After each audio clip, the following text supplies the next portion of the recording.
박근혜 대통령과 아베 신조 일본 총리가 일본군 위안부 문제를 해결하기 위한 협의를 가속화하기로 했습니다. 또 다자 차원에서 북핵 문제 대응에 대한 양국 간 협력을 지속하기로 합의했는데요. 청와대 취재기자 연결하겠습니다. 김혜영 기자.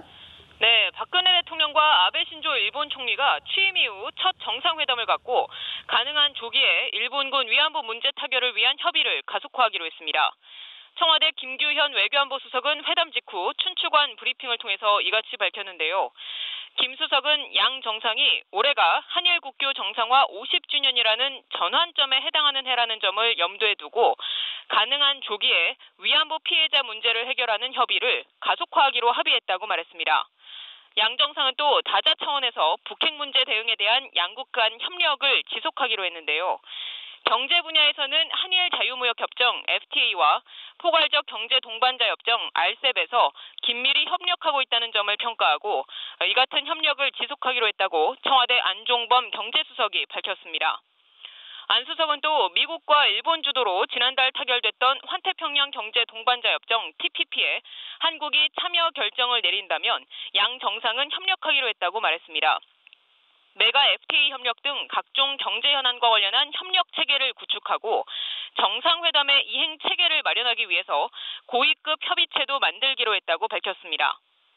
정상회담은 오전 10시 5분부터 11시 5분까지 1시간 동안 단독 정상회담과 이후 11시 7분부터 11시 45분까지 확대 회담으로 진행됐는데요.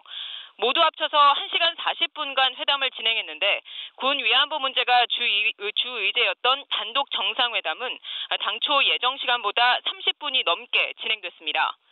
박 대통령은 확대 정상회담 모두 발언에서 오늘 회담이 아픈 역사를 치유할 수 있는 대승적이고 진심 어린 회담이 되어서 양국 관계를 발전시켜 나가는 소중한 기회가 되기를 기대한다고 말했습니다. 특히 일본에도 한일 관계는 진실과 신뢰에 기초해야 한다는 성신지교를 말씀하신 성각자가 있는 것으로 알고 있다면서 외교에서의 신뢰를 강조했는데요. 박 대통령이 언급한 성신지교를 주창한 성각자는 임진왜란 이후 경색됐던 조선과 일본의 우호 관계 회복에 힘썼던 일본 에도 시대의 외교관 아메노모리 호슈입니다. 박 대통령이 아메노모리 호슈의 성신지교를 언급한 것은 아베 총리에게 일본군 위안부 문제에서 신의를 보여 한일 관계를 발전시켜 나가자는 우회적인 압박으로 풀이됩니다.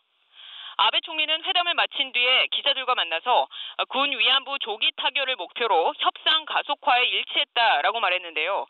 앞서 확대 정상회담 모두 발언에서는 미래지향의 일한 관계의 새로운 시대를 구축하기 위해서 박 대통령과 함께 노력하고자 한다면서 과거보다는 미래에 방점을 찍었습니다. 지금까지 청와대에서 전해드렸습니다.